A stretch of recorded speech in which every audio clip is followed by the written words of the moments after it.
भूतिया हावली का राज। 200 साल से बैंड कमरा क्यों नहीं खुलता। आप देख रहे हैं आर के हिंदी स्टोरीज। चलो शुरू करते हैं।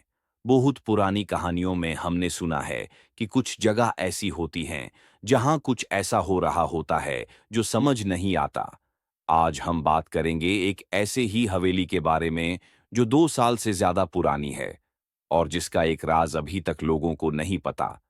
हवेली की बात हो रही है जो अपने बैंड कमरे के लिए मशहूर है।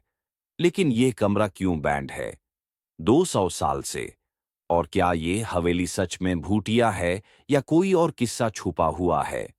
भारत के कई पुराने शहरों में एक हवेली ऐसी होती है जो पुरानी और पुरानी दिखाई देती है, लेकिन उसकी असली कहानी कुछ और ही होती है। आज हम बात करेंगे एक ऐसे ही हवेली के बारे में जो एक छोटी सी बस्ती के बीच में खड़ी है। ये हवेली देखने में उतनी खास नहीं लगती, लेकिन इसके अंदर का राज कुछ और ही है। ये हवेली जहां खड़ी है वो शहर काफी पुराना है।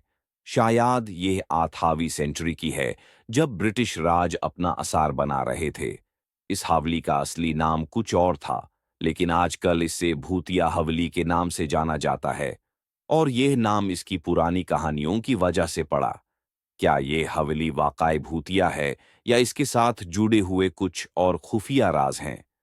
ये हवेली एक ऐसे कमरे के लिए जाना जाता है जो कभी नहीं खुलता।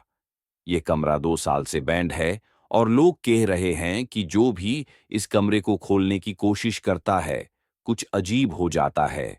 कुछ कहानियां कहती हैं कि जो भी इस कमरे के अंदर जाता है वो कभी वापस नहीं आता। क्या ये सच है या फिर ये सिर्फ एक और कहानी है जो लोगों के दिमाग में बन गई है? पहले ये हवेली एक रियासत थी। यहाँ के मालिक महाराजा विक्रम सिंह एक खूबसूरत और प्रतिभाशाली आदमी थे। उनकी एक बेटी थी जिसका नाम मनीषा था। लेकिन एक रात कुछ ऐसा हुआ जो कभी समझ नहीं आया।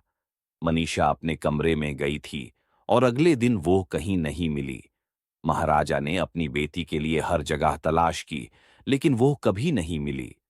महाराजा विक्रम ने अपने दिल पे हाथ रखकर ये फैसला किया कि वो कमरा कभी किसी को नहीं दिखाएंगे और इस कमरे का राज कभी किसी के सामने नहीं। आज भी कई लोग इस हवेली को देखने आते हैं। बहुत से लोगों ने इस हवेली की तहकीकात की है और कई पैरानॉर्मल इन्वेस्टिगेटर्स ने भी यहाँ किया है, मगर किसने भी इस बैंड कमरे को खोलने की कोशिश की वो वापस नहीं आए।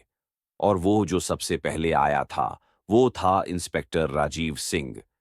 इंस्पेक्टर राजीव सिंह ने और उनके साथियों ने एक रात इस हवेली का पता लगाने का फैसला किया। उन्होंने हर कमरे में जाकर तहकीकात की और जब उन्होंने उस बैंड कमरे को खोला तो वो कुछ अजाब था। एक ठंडी हवा, कुछ अजीब सा एहसास और फिर कुछ आवाज आई जो किसी ने सुनाई नहीं थी। लोगों ने कई थ्योरीज दी हैं। कुछ कहते हैं कि यह कमरा मनीषा की रूह का घर है, वही रूह जो अपनी मौत के बाद भी अपने पिता के साथ अपनी अधूरी कहानी पूरी करना चाहती थी। दूसरे लोग कहते हैं कि इस कमरे के अंदर कुछ ऐसा छुपा हुआ है जो सच में सबको हैरान कर देगा। शायद कोई पुराना खजाना या कोई और ऐसी चीज जो समझ में नहीं आती। जब उस कमरे को खोला गया तो सबकी आंखों के सामने एक और अजीब चीज थी। मनीषा का एक पुराना चित्रा, जो कि इतना पुराना था कि कोई भी उसका रंग नहीं देख सकता था। और एक वॉल पर कुछ अंकों से लिखा हुआ था जो समझ नहीं आता था। तो दोस्तों, आज तक किसी को यह समझ में नहीं आया कि इस कमरे में सच में क्या था। क्या यह मनीषा की रूह थी जो अपनी कहानी पूरी कर रही थी, या कोई और राज था जिसे हम समझ नहीं पा रहे थे? यह भी हो सकता है कि यह सब सिर्फ एक कहानी हो, लेकिन अगर आप कभी वहां गए तो आपको पता चलेगा कि कुछ चीजें सच में समझ से परे होती हैं। आपके क्या विचार हैं? क्या ये हवेली सच में भूतिया है या कोई और कहानी है जो हम तक नहीं पहुंच सकती? इस राज को खोलने के लिए आप क्या करेंगे? अगर आपको यह वीडियो पसंद आई हो तो हमारे चैनल को सब्सक्राइब करें और इस कहानी का राज खोलने में हमारे साथ रहिए। मिलते हैं अगले वीडियो में।